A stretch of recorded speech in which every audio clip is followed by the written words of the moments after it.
I think of the example of pronoun usage. If somebody, English is not their first language and they're messing up on pronouns, that's probably maybe a language issue as well. As something, as potentially there's transphobia there, but potentially maybe a language piece, because not every language has gendered pronouns like we have in English. And so, we have to be aware of their cultural context as well, and their linguistic context of how they're coming into the situation. Hi, friends. Ever wondered how you could turn your big ideas into results? I'm Maria Rio, your go-to guide for helping small nonprofits have real-world impacts.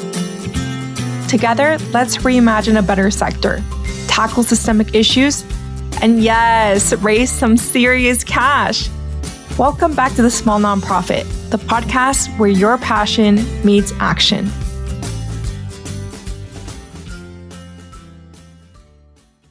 Welcome back to the Small Nonprofit Podcast.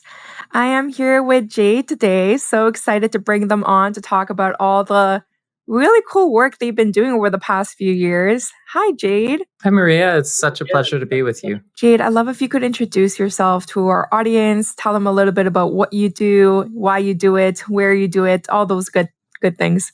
So I'm Jade Pichette. I use the pronouns they and them, and I'm the director of programs at Pride at Work Canada, which is a member services nonprofit where our head offices are based in Toronto, but we have staff that are in multiple parts of the country. And so within my role, I oversee all of our programming that is primarily with large organizations around 2S LGBTQI plus inclusion. So in particular, we're looking to create Canada where all employees are able to see themselves at work regardless of gender expression, gender identity, and sexual orientation. And so within that, we work with over 250 different employers. And often people think that we're some big team, big consultancy, but really we're a small team. When I started here 5 years ago, we were a team of 4, and now we're a team of 16. So we feel like we're huge because we've grown so much in a short amount of time, but we're still a small organization at the end of the day.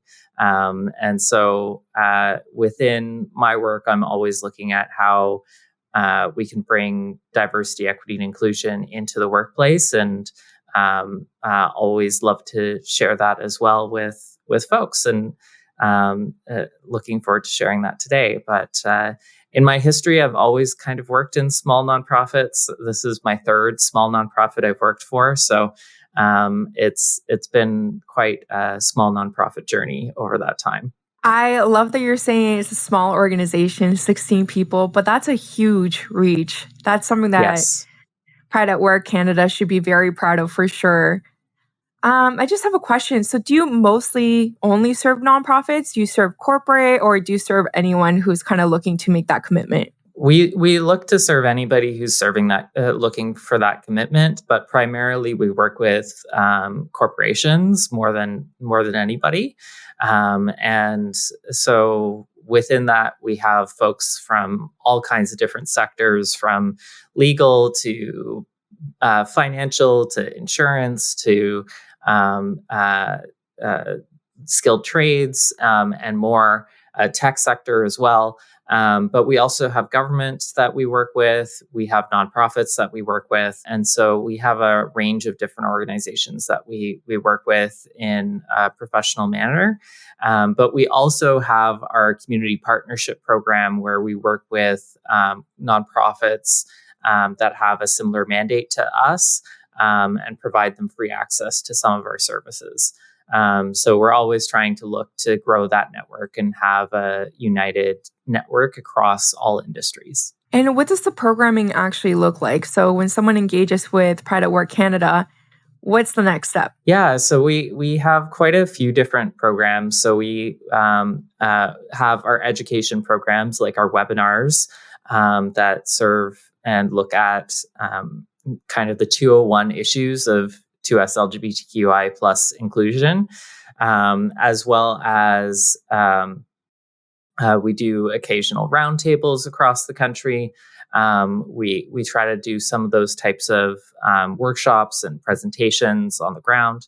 But then we also are looking for ways to support individuals in their journey. And so we have leadership programs that we run, one of which is called Thrive, which is actually just about to start, or probably has started by the time this comes out. That happens in the spring. And that's for Two-Spirit, queer, and trans leaders, specifically those who are in a management track.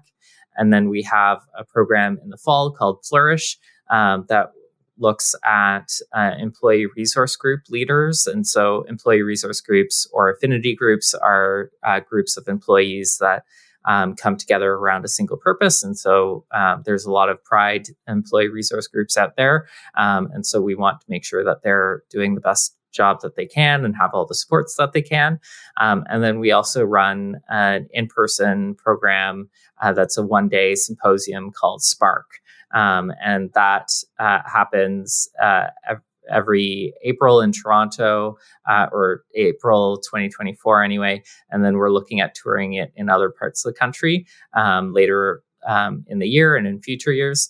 And that program looks at how can we actively get senior leaders and people who are directly in positions like HR to actually be inclusive of our communities. And this year, we're focusing on trans and non-binary communities in particular, but we have future plans to look at 2S LGBTQI plus newcomers and other marginalized members and equity-deserving members of our community. And so we look to do that. We also do research. So we're also putting out research reports when we can. So that includes our Lead with Pride research that came out last year in 2023. And that looks at the barriers to leadership for 2S LGBTQI plus employees. And so where does their employee journey actually go? And that's the latest research that we've come out with, but we've done other research as well as networking events. So we also do networking events in a few different parts of the country and try and connect people on the ground as well as virtually. So we have a couple of virtual programs as well. So we do a lot with a busy team. And try and make sure that we cover, making sure people have a space for dialogue, for education and thought leadership. I was going to ask if any of your staff actually sleep. That's so much work for a small team. That's incredible. It is, but we're all very committed to our mandate. I mean, many of us who work in nonprofits are. And so, we have a very active team, but we also believe in work-life balance as well, and try and create as many of those opportunities for our staff to make sure that they're not overworking themselves as well. So we look for being effective, not overproductive. I love that you mentioned the research that you released last year in 2023 around barriers to leadership, because that's something that many queer individuals or parts of our community face in our nonprofit sector as well. I know that there's some studies, like Stats Canada is always tracking it, and in the States, what's it called, Board Source is always tracking the kind of different intersections that people in leadership positions have. So I'd love to hear about some of those barriers to leadership positions that I usually say the queer community as an umbrella term, but there's so many different intersections and different identities in that as well. So it's hard to kind of say the queer community faces this, but I wonder if there's some trends that you've noticed in that report. Yeah, so we found that people with intersecting equity-deserving identities were really at the forefront of experiencing those barriers and having um, uh, a larger impact on their career growth. And one of the reasons for that is because one of the things that promotes career growth more than anything is having mentors and sponsors. So a mentor gives you advice versus a sponsor who actively promotes you and tries to advocate on your behalf. And so mentors and sponsors are one of the biggest pieces for people to advance in their career for everybody. And if you can't find people who look like you, who are like you in terms of identity, then it's much harder to be able to progress. Because often you're experiencing additional homophobia, transphobia, racism, ableism when you're trying to make those connections. And as a result, less people are able to make those connections. And so that was one of the biggest things that came out of the research, was really this barrier to getting mentors and sponsors who share your identity. Though, interestingly enough, one of the things that also came out of the research was that having somebody who shared your identity was less important than somebody who was just active in doing the work with you and was an active mentor or sponsor. And so it's also important for those additional relationships to be created when they are, but more often than not, they aren't, because people aren't seeing themselves represented. And so it's this kind of catch-22 where it's great to actually have a mentor or a sponsor who doesn't necessarily share all of your identity categories for your advancement, but they're less likely to mentor or sponsor you as a result. And so that was one of the biggest things that we found. We also found that around social events, it's harder to build your network out when you're not feeling comfortable at social events and feeling safe at social events. So whether that's the work party, you're not comfortable bringing your partner to it, or you're not feeling, safe to go into a space, not being sure if it's going to be safe for you because you express your gender in a different way. And so there are multiple ways that kind of these more social connections impact your development in terms of becoming a leader. And then we also know from other research that that people who come from multiple equity deserving groups, and this is especially true for two-spirit, queer, and trans people, that we're taken less seriously and we're not respected as much, and we have to work harder to get half as far, and that is something that quite a bit of different research has showcased as well. So I think there's a few issues, but at the root of it, it's homophobia, biphobia, and transphobia that's impacting people's career growth. That's so horrible to hear, like thinking about all the progress that we think we've made as a sector, or we think we've made as a society, to know that there's still so many barriers to leadership, to creating change, to feeling like you can be your authentic self and be safe. And I know some of those come from like the individual level of like, there's nobody who looks like me. That's not a space I want to be in comfortably. But also an organizational level. Sometimes DEI or anti-racism, anti-oppression is not taking as seriously as it could be until there is like a call out or a lawsuit or something like that. So I wonder if you could talk a little bit more about like the organizational issues that may lead to that kind of deterrent as well. Yeah. So if you're not creating the culture that is inclusive of the community is not going to advance. They're not going to feel safe. They're not going to do their best work. and often will exit the company if needed.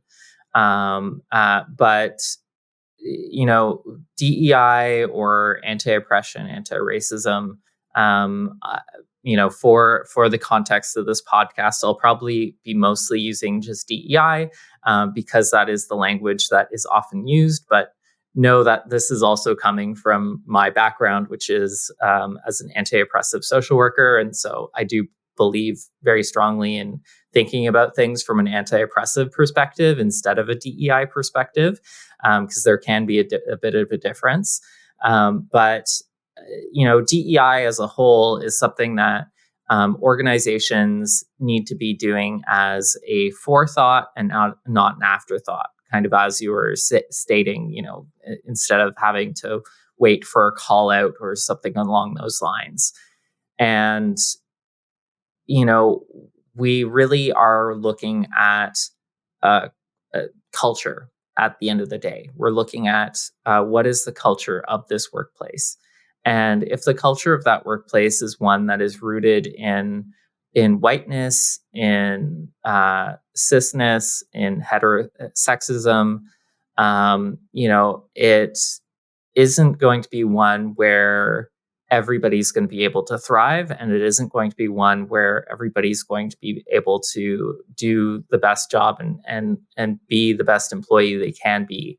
And so I really look at it as, are you looking at every section of your organization from a DEI lens?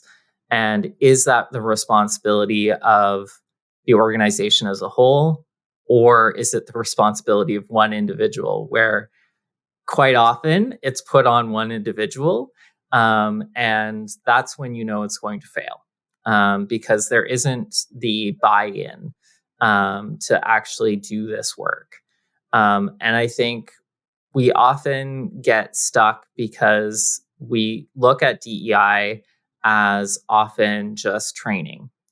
And quite often when a call out happens, or it becomes known that, we should have been doing this a long time ago, the first thing that people often go to is training. And I think that is a mistake, because training is not something that's going to necessarily change culture entirely.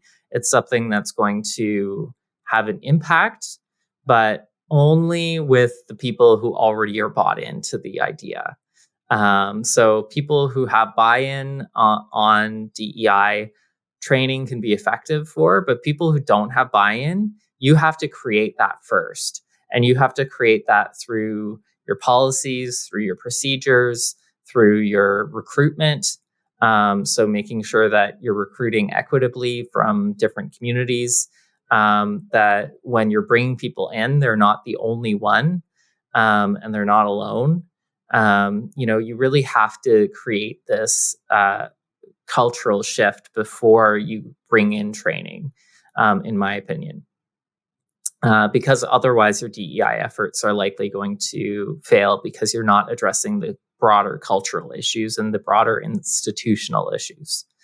And so when we look at DEI, we really have to be starting from that culture place and that institutional place before we go to individual training or things of that nature. Something that I've always struggled with as a leader in the space who, I have many of these identities, like I'm bi, I'm an immigrant, I'm a refugee, like I'm a woman, X, Y, and Z.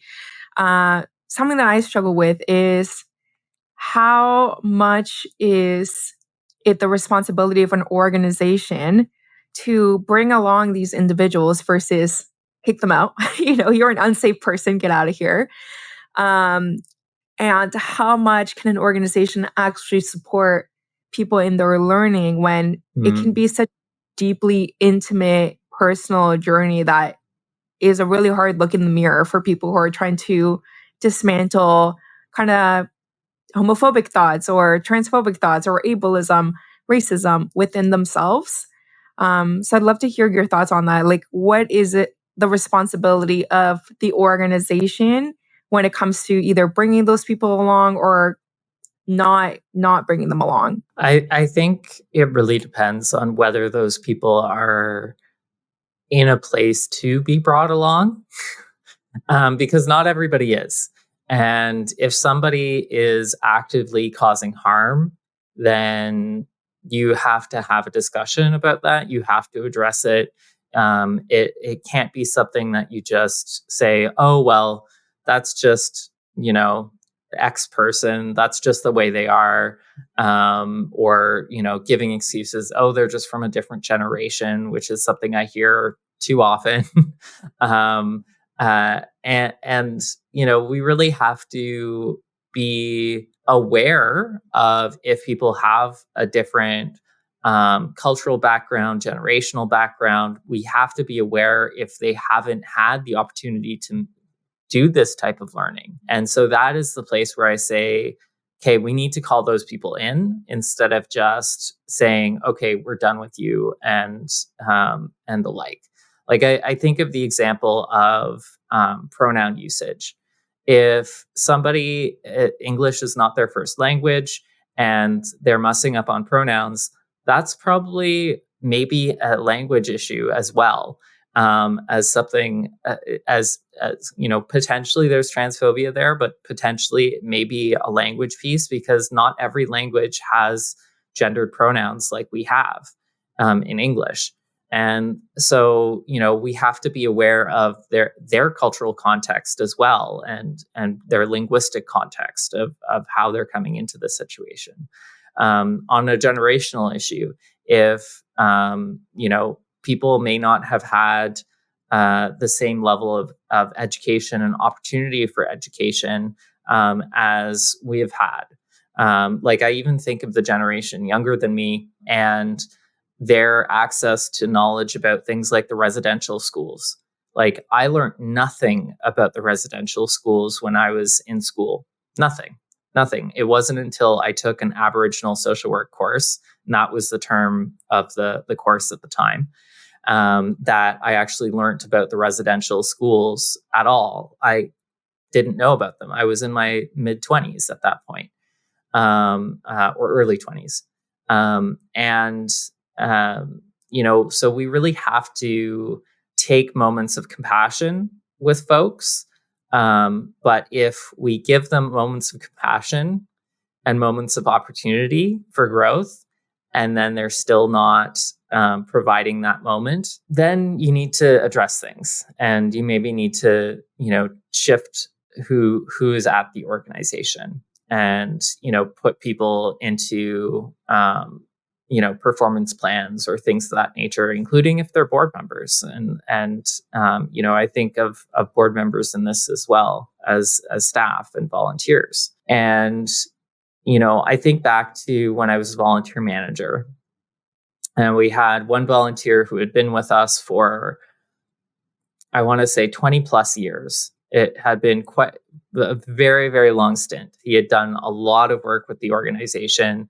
But at the end of the day, he was a bit racist, and he actively used the N-word with a Black volunteer. And I think in that case, it was a situation where we had to say that was unacceptable. That can never happen again. You have to go through this additional training, because we were doing staff training and volunteer training at the time. So it was actively ongoing. You have to be part of this. And otherwise, we have to say goodbye. And in the end, we actually did say goodbye to that volunteer because they were not open to learning. They were not open to growing. And they were actively causing harm that was resulting in other volunteers leaving the organization. And this was at an LGBTQ organization. It was at a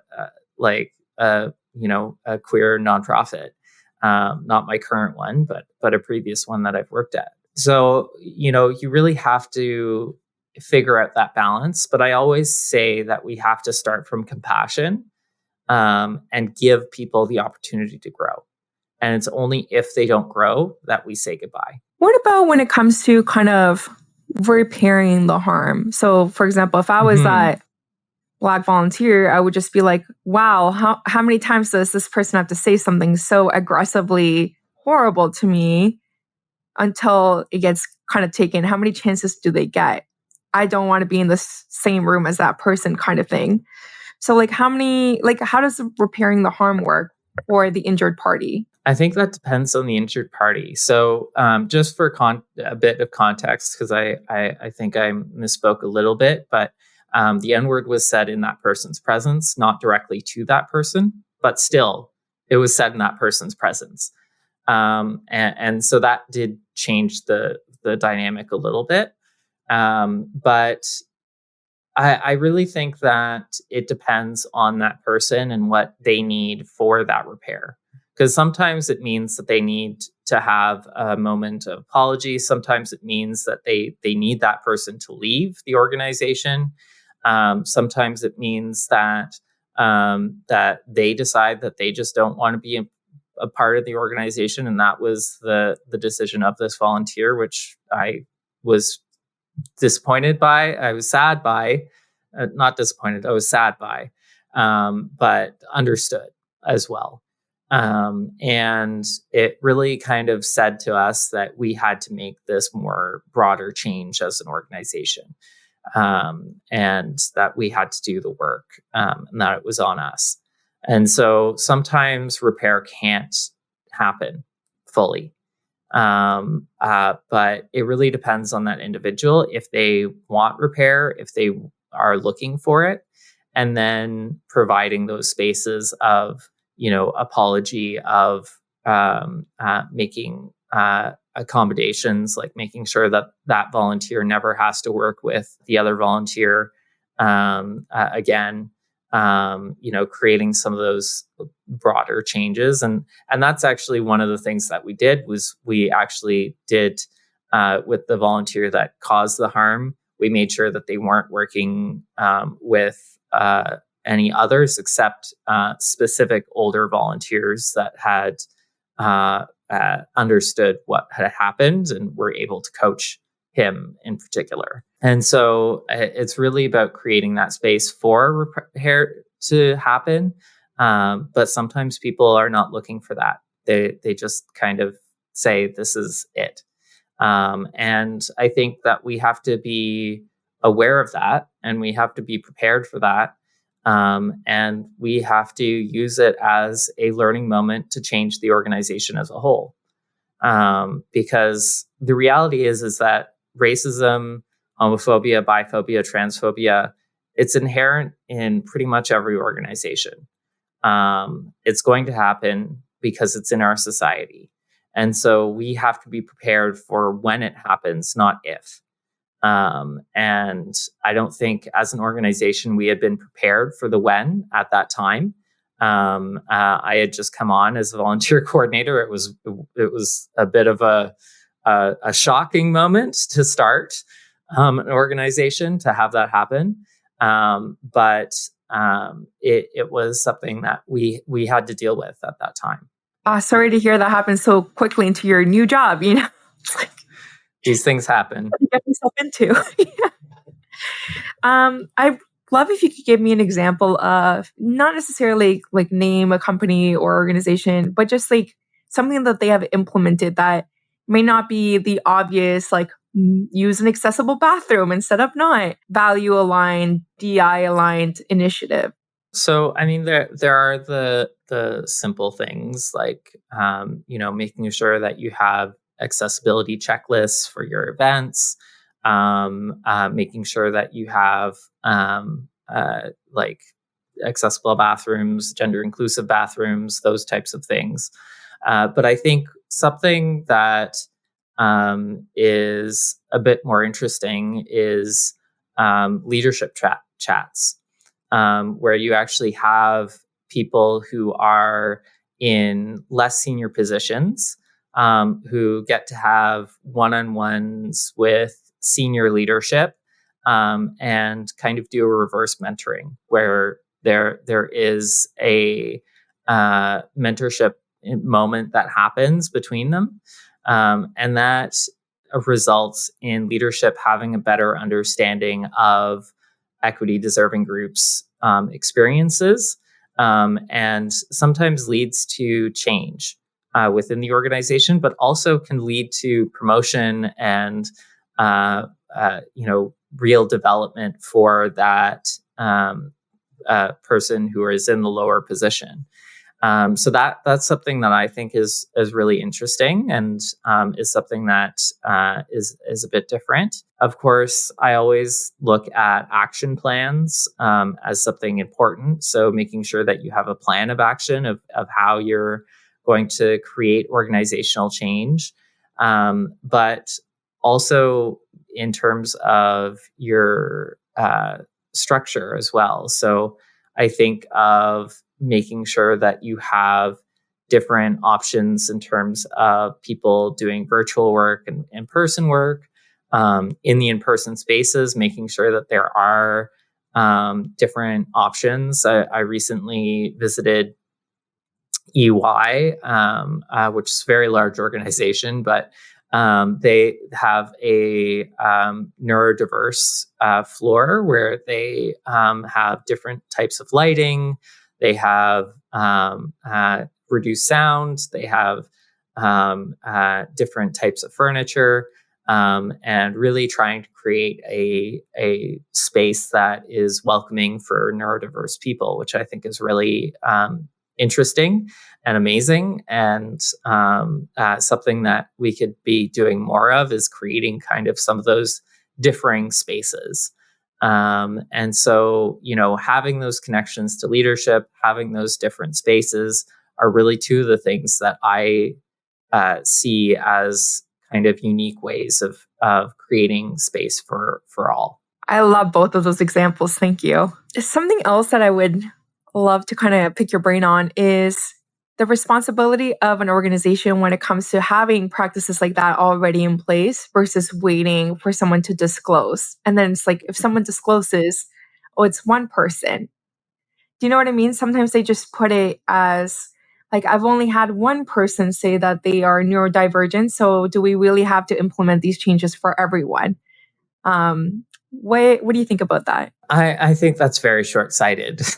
to call a spade a spade. I think that we need to be creating these spaces first. And then we will see people from those communities come forward and be within those organizations. And I mean, some of the most economically disadvantaged groups. So I think of disabled folks. I think of Black and Indigenous folks. I think of trans folks. All have great stats when it comes to being employees in terms of the amount of work that we create, in terms of the amount of labor that we do, in terms of the longevity at organizations. And disabled folks have some of the longest longevity at organizations in comparison to some other groups. And, so I think there's the business case there, which I don't always like to go to, but, sometimes that's what you need to use to talk to people. I don't think it's the be all and end all by any means. And then I think there's the moral case. It's the right thing to do. It's the right thing to do to create a space for everybody to feel welcome, to feel like they can bring at least a portion of their authentic self to work. I think it's very rare that anybody is able to bring all of their authentic self to work. We all choose what we bring and what we don't bring. But we should be able to bring as much as we want to bring, right? And I think that is the important piece. And we will see a better workplace culture for all when we do those things. Putting in push buttons for folks in wheelchairs for doors had a great impact for people in strollers, people who are having a bad day, people who wanted to get through in a different way, people who are carrying multiple things. When we create spaces that are welcoming for people of equity deserving groups, we actually create more space for everybody. And I think that's the important piece that is often missed. I love all of that.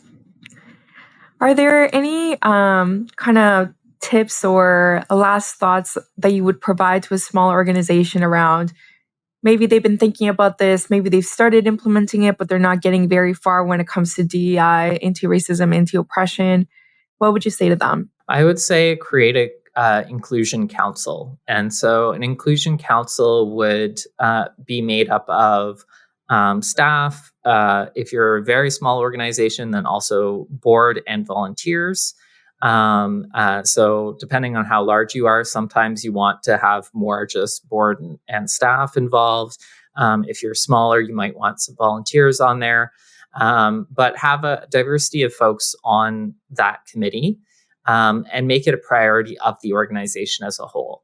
So in some organizations, they make it a committee of the board of directors to showcase its importance and how it is a important piece.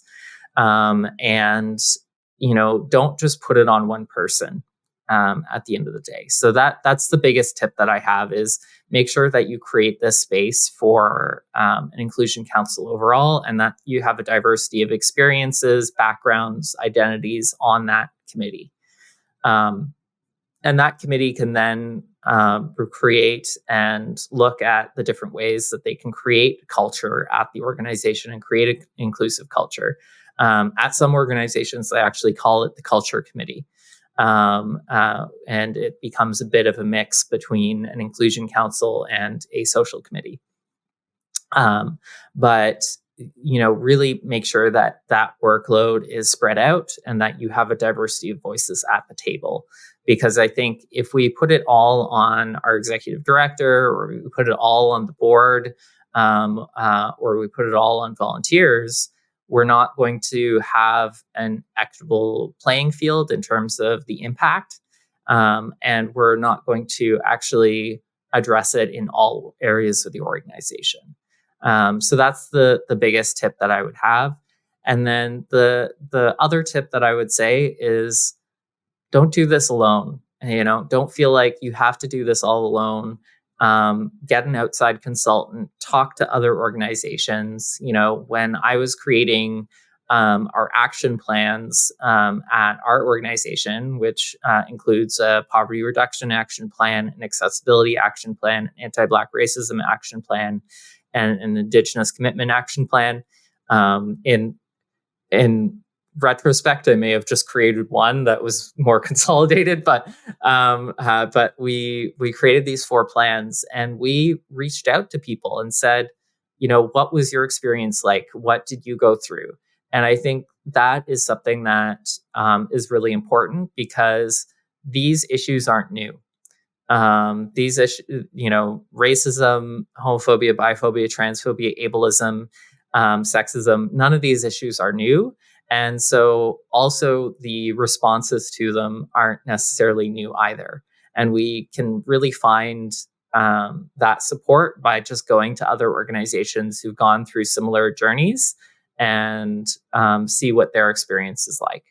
Jade, thank you so much for joining me today. This has been such a great conversation. And I find that what you're saying is so common sense, but also really innovative. So I'm so thankful for your time today. Happy to be with you. And thank you all for listening to this episode of the Small Nonprofit Podcast. I will link Jade's LinkedIn and Pride at Work Canada's website in the show notes. If there's an opportunity to continue the conversation, Jade, are you happy for people to reach out to you? Yeah, please feel free to reach out to me on LinkedIn. I'm more than happy to connect with folks. And share some of those best practices as well. Also, as always, if you want to see our lovely faces, we have this podcast also in video format on YouTube, so you can look at that in the show notes as well. But until next time, thank you for listening, and bye for now. Thank you for listening to another episode of The Small Nonprofit. If you want to continue the conversation, feel free to connect with our guests directly or find me on LinkedIn. Let's keep moving money to mission and prioritizing our well-being. Bye for now.